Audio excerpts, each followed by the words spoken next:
보시면 이런 율법의 전문가가 예수님께 한 가지 질문을 던지고 있습니다.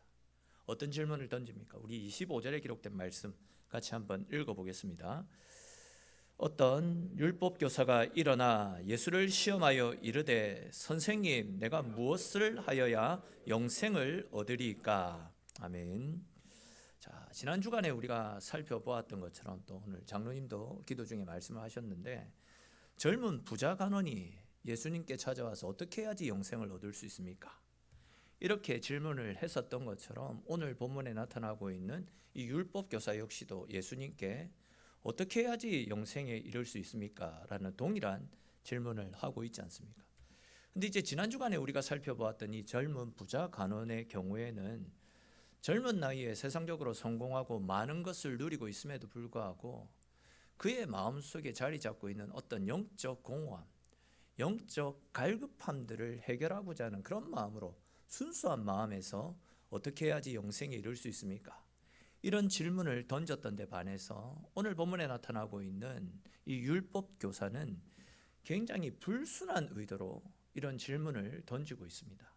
25절을 다시 보시면 시험하여라는 단어가 나타나죠.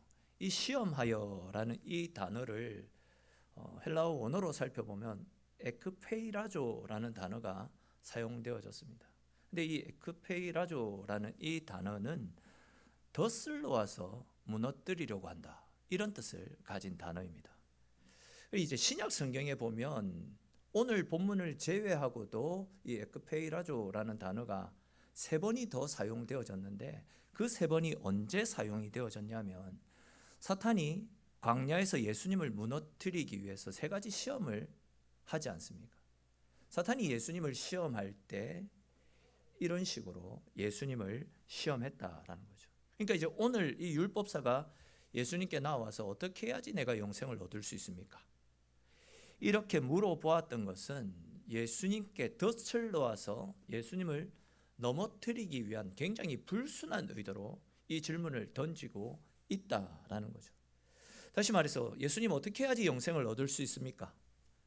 겉으로 보면 진리에 목마른 듯한 선한 사람이다, 율법교사고, 그러다 보니까 이 사람 참 선한 사람이구나, 진리에 목마른 사람이구나, 이런 느낌을 줄 수도 있겠지만 실제로는 굉장히 불의한 목적으로 이런 질문을 던지고 있었다라는 거죠. 근데 이제 이어지는 26절 말씀 보십시오.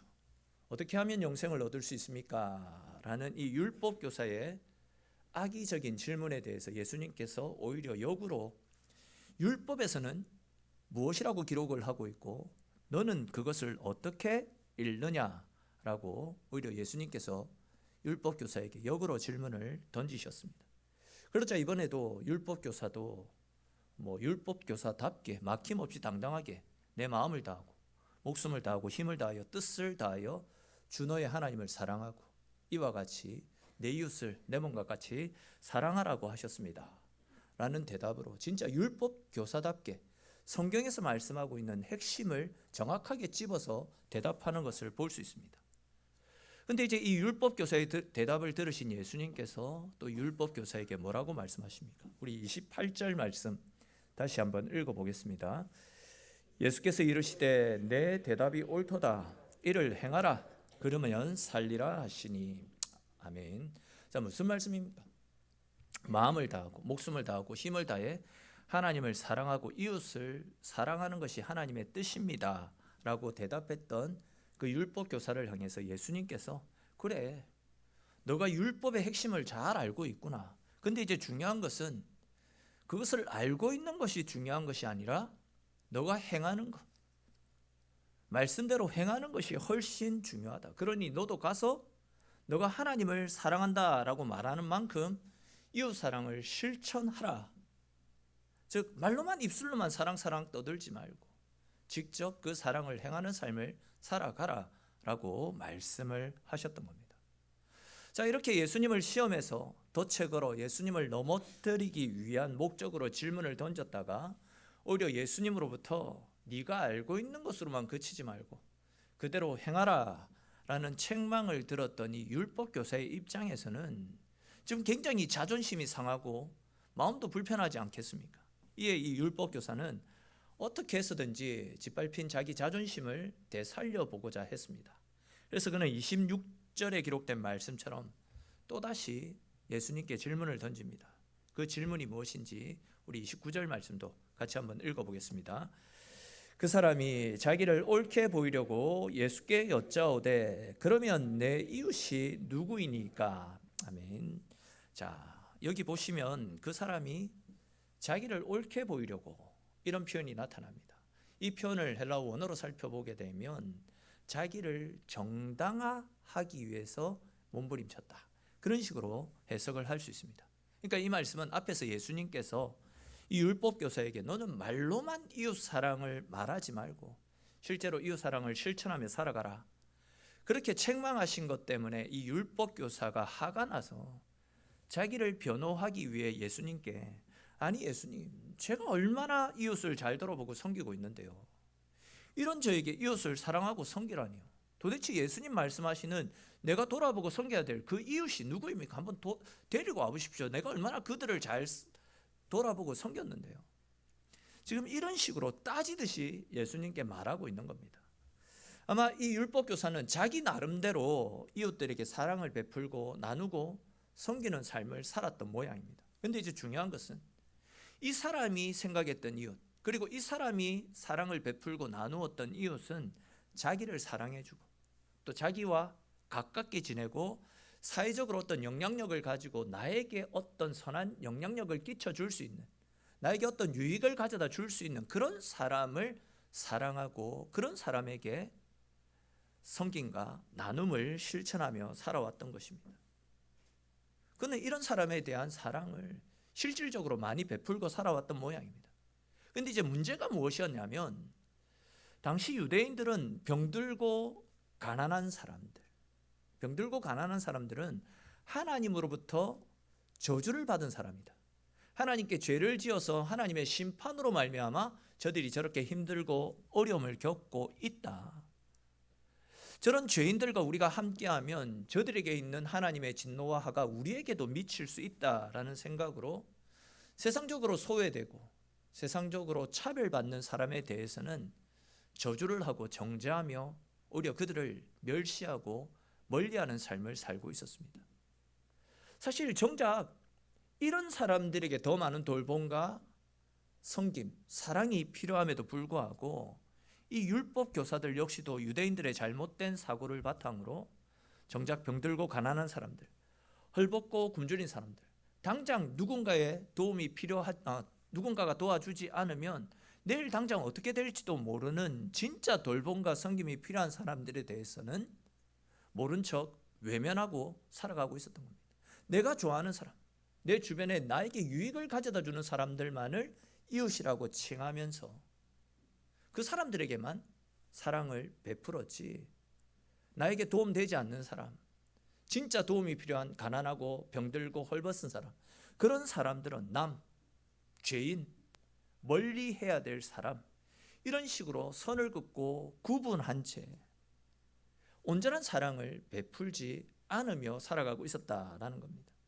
이에 예수님께서는 이 율법 교사에게 성경에서 말씀하는 온전한 사랑이 무엇인지, 또한 우리가 돌아보고 섬겨야 되는 진짜 우리의 이웃이 누구인지 이 사마리아인의 비유를 통해서 우리에게 그 교훈을 가르쳐 주려고 이 선한 사마리아인의 비유를 말씀해 주시는 겁니다.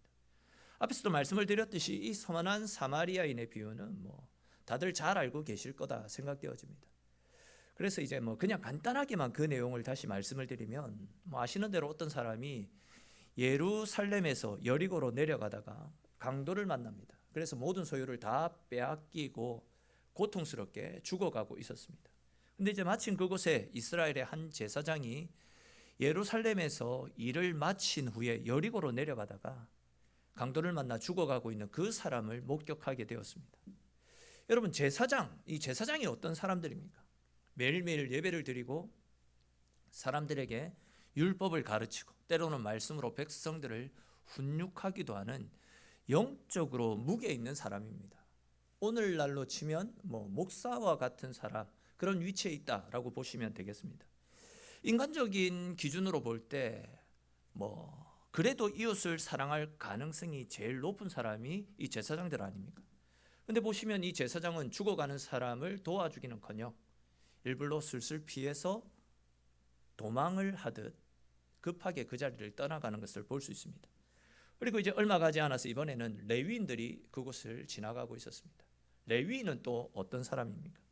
성전 업무를, 제사장을 도와서 성전 업무를 살피고 돌보는 사람이 이 레위인들입니다. 오늘날로 치면 뭐 장로님들, 권사님들과 같은 중직자에 해당되는 분들이다 보시면 되겠습니다.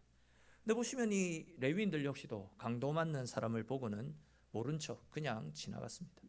그러니까 이제 목사님들, 장로님들, 권사님들, 중직자들이 어려움을 당하고 죽어가고 있는 이웃을 보고도 못 본 척 그냥 지나쳤다라는 겁니다.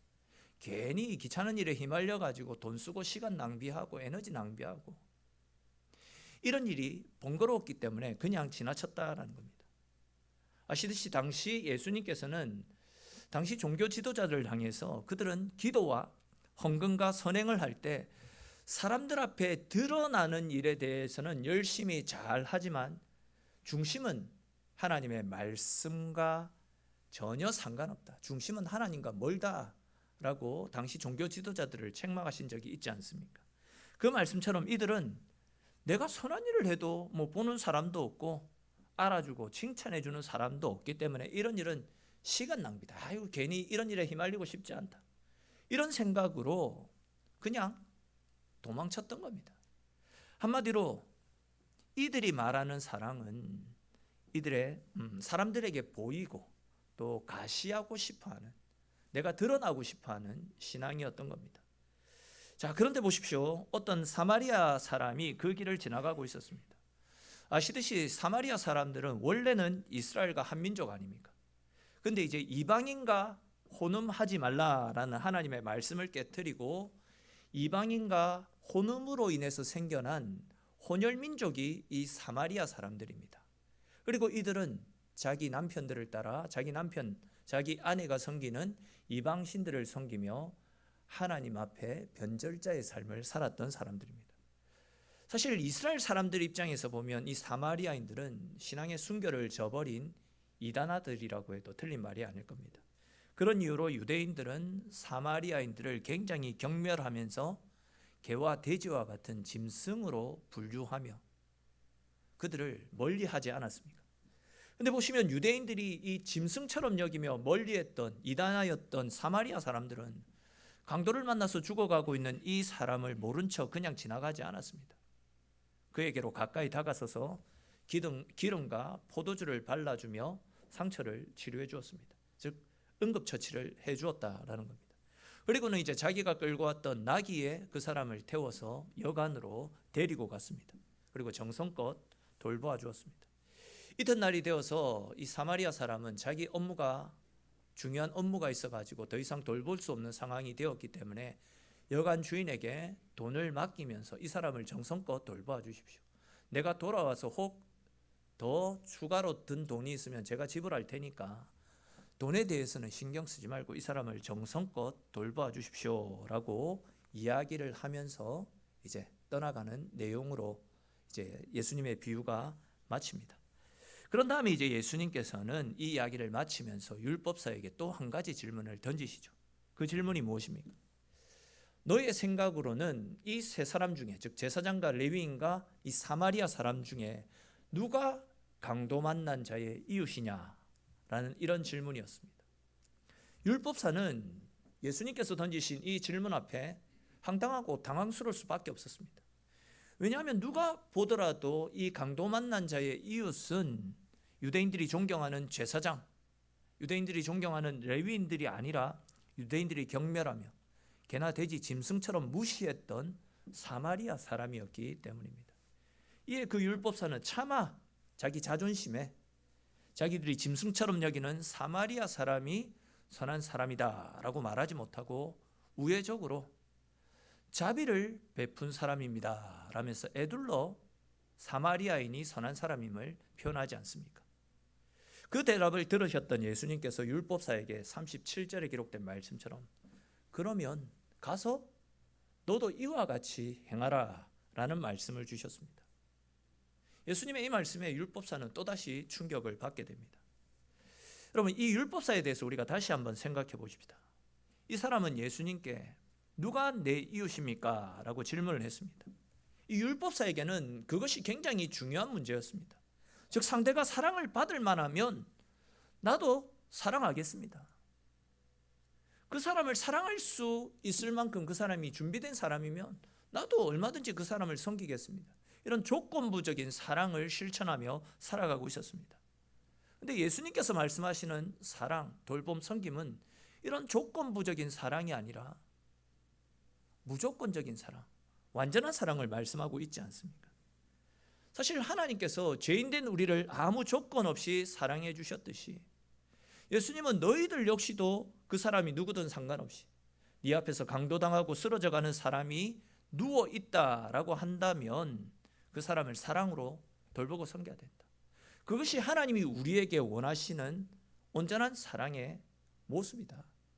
즉 누가 내 이웃인가가 중요한 것이 아니고 상대가 누구든 현장에서 그 사람의 이웃이 되어주고 내가 그 사람의 이웃이 되어주고 내가 그를 돕고 섬기는 것, 그것이 중요하다라는 겁니다. 다시 말해서 누구에 따라서 사랑을 실천하느냐, 그것이 중요한 것이 아니라 사랑을 받은 사람들답게 온전하게 아무 조건 없이 누구든 상관없이 그 사랑을 실천해야 된다, 그 말씀을 하고 있는 겁니다. 내가 주님으로부터 십자가의 구원의 은혜를 받은 것처럼 이제 우리도 그 사랑을 실천하는 삶, 그것이 주님을 믿고 따르는 사람들의 올바른 삶의 모습이다라는 것이죠. 사실 지금 이 본문에 나타나고 있는 사마리아 사람이 보인 선행은 사람으로서는 쉽게 베풀 수 없는 사랑의 모습이라 할 수 있습니다. 그는 생면부지에다가 그토록 사마리아인을 차별하고 개와 돼지, 짐승처럼 멸시하며 그냥 지나가는데 돌을 던지고 조롱하는 그런 사람들, 그런 유대인들을 아무 조건 없이 모르는 사람인데도 살려내지 않았습니까? 이것은 현실적으로도 불가능한 사랑이라 할 수 있습니다. 그런데 이제 이 이야기는 우리를 위해 도저히 말도 안 되는 엄청난 희생과 사랑을 베풀어 주신 진짜 딴 세상인 하늘 보좌에서 찾아오신 예수님의 사랑이 어떠한 것인지 우리에게 가르쳐주는 말씀이라 할 수 있습니다. 사실 우리 인생 역시도 오늘 본문에 나타나고 있는 이 강도 만난 이 사람처럼 우리 역시도 인생을 살아가다 보면 이런저런 다양한 삶의 질고에 시달리지 않습니까? 때로는 마귀의 유혹에 넘어져서 절망에 빠지고 영적으로 병든 채 서서히 죽어가고 있는 것이 우리네 모습이라도 틀린 모습이 아닐 겁니다. 이런 우리를 가만히 내버려 두게 되면 결국 영원히 병들고 영원한 멸망, 사망과 지옥으로 떨어지는 것, 그것이 우리의 모습입니다. 즉 강도 만난 사람과 우리가 별반 다를 바 없는 존재다라는 겁니다. 그런데 중요한 것은 그런 우리에게 주님께서 선한 사마리아인처럼 조용히 살며시 우리 가운데 찾아와 주셨습니다. 우리에게 어떤 등급을 매기시거나 어떤 기준을 가지고 이 사람은 델로, 이 사람은 안 델로, 사람들을 구분하지 않으셨습니다. 그냥 당신을 믿고 의지하는 모든 사람들의 생명을 구원해 주시기 위해서 예수님이 친히 십자가를 지시고 친히 십자가 위에서 희생 제물이 되어 주셨습니다. 사실 예수님께서 오늘 본문에 나타나는 이 율법 교사처럼 당신의 마음에 합당하게 행하고 언제나 진리의 삶을 살아내는 사람들만 구분해가지고, 즉 내 마음에 합한 사람들만 당신의 이웃으로 삼아주시고 당신의 자녀로 삼아주시고 그런 사람들에게만 구원의 은혜를 베풀어 주셨다라고 한다면 과연 우리 중 누가 이 구원의 은혜를 받아 누릴 수 있겠습니까? 모든 사람에게 차별 없이 거저 베풀어 주시는 은혜와 사랑이 있었기 때문에 우리가 주님의 자녀가 되고 하나님 나라를 유업으로 받은 하나님의 백성이 된 것 아니겠습니까? 그러니까 이제 오늘 본문에 나타나는 이 사마리아인의 비유는 우리를 향하신 예수님의 지고지순한 끝없는 은혜와 사랑을 가르쳐 주신, 우리를 사랑하시는 예수님의 사랑 이야기라고 말씀드릴 수 있고, 더 나아가 우리에게도 그 사랑을 받은 하나님의 자녀들답게 이제 너희도 사랑을 실천하며 나누고 베푸는 삶, 조건 없는 사랑을 베풀어 살아가라라는 예수님의 마음을, 예수님의 당부의 말씀을 우리에게 들려주고 있는 말씀입니다. 다시 말해서 말로만 사랑 말로만 사랑합니다라고 이렇게 외칠 것이 아니라 또한 내가 사랑하고 나와 좋은 관계에 있고 나에게 유익을 가져다 주는 그런 사랑만을 사랑하고 베푸는 삶이 아니라 주님께서 아무 조건 없이 죄인된 우리를 차별하지 않으시고 그러함에도 불구하고 우리를 품어주시고 안아주셨듯이 우리도 그가 누구든지 심지어 미워 죽겠는 원수라 할지라도 진짜 도움이 필요하고 돌봄이 섬김이 필요한 사람들에게 주의 사랑을 실천하고 나누고 베푸는 삶을 살 수 있어야 된다.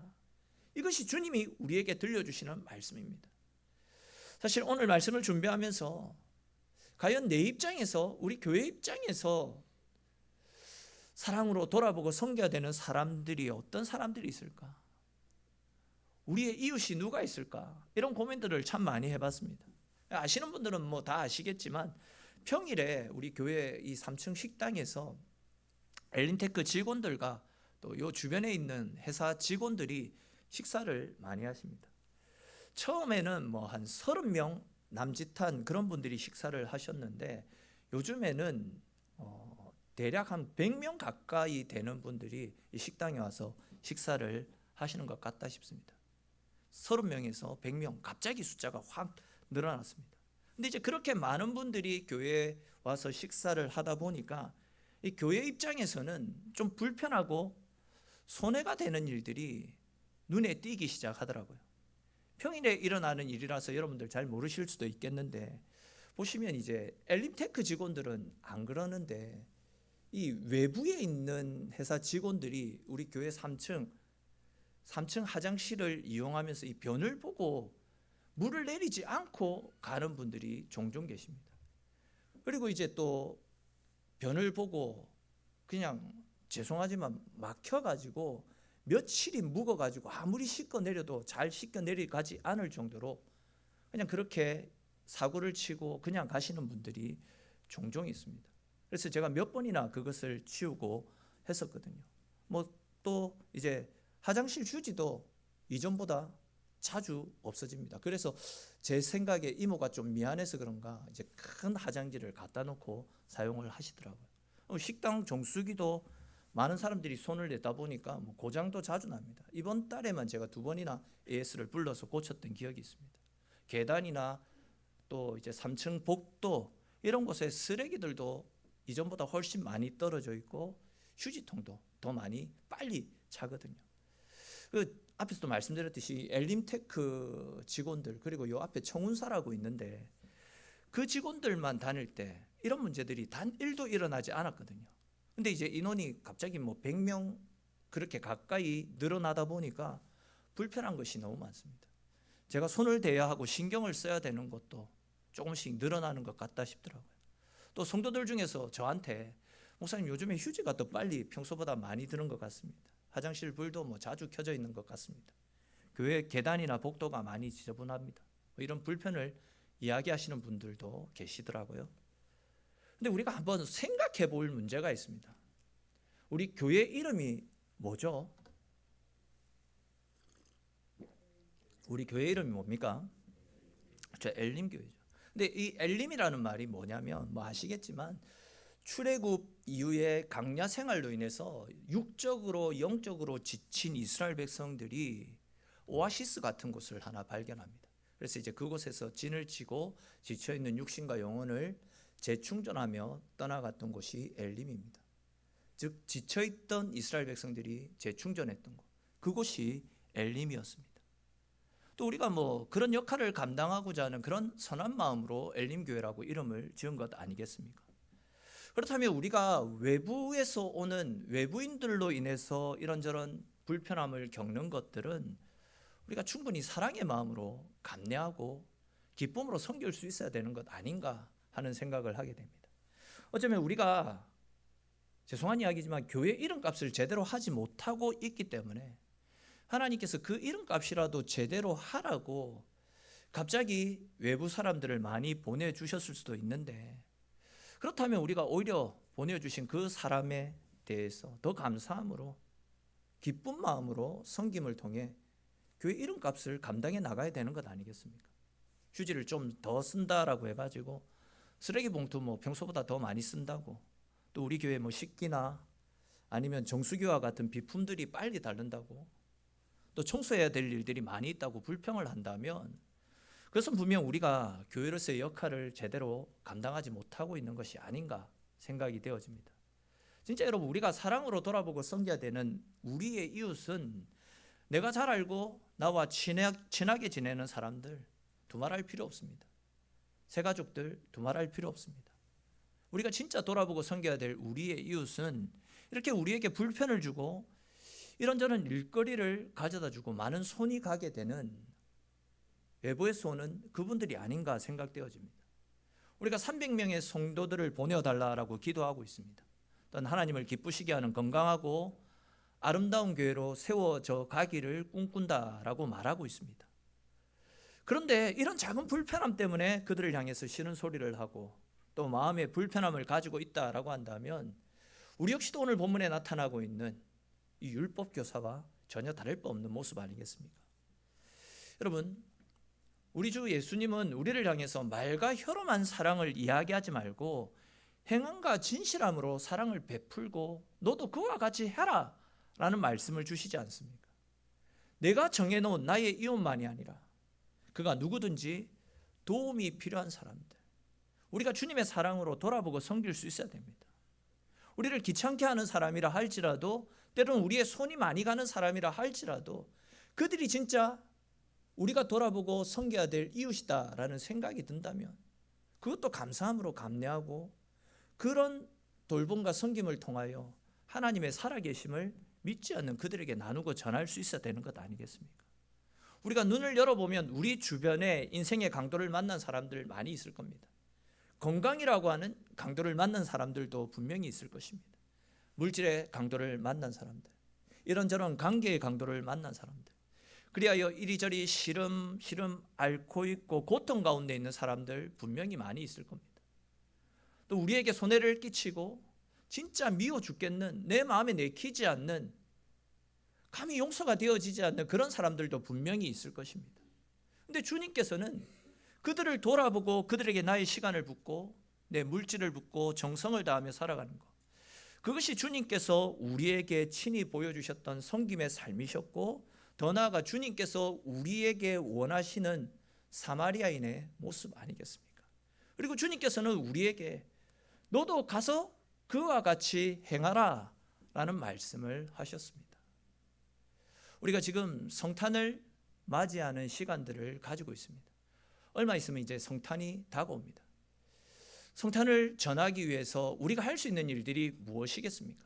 밖에 있는 성탄 트리를 달고 교회를 이리저리 꾸미고 빛을 내는 것, 이런 것들도 성탄을 알리는 좋은 방법이 되겠죠. 근데 그것보다도 더 좋은 방법은 우리의 직장에서, 학교에서, 가정에서, 또 우리가 만나는 사람들 가운데 우리를 사랑하신 하나님의 사랑을 가지고 그들을 사랑으로 돌아보고 섬기는 겁니다.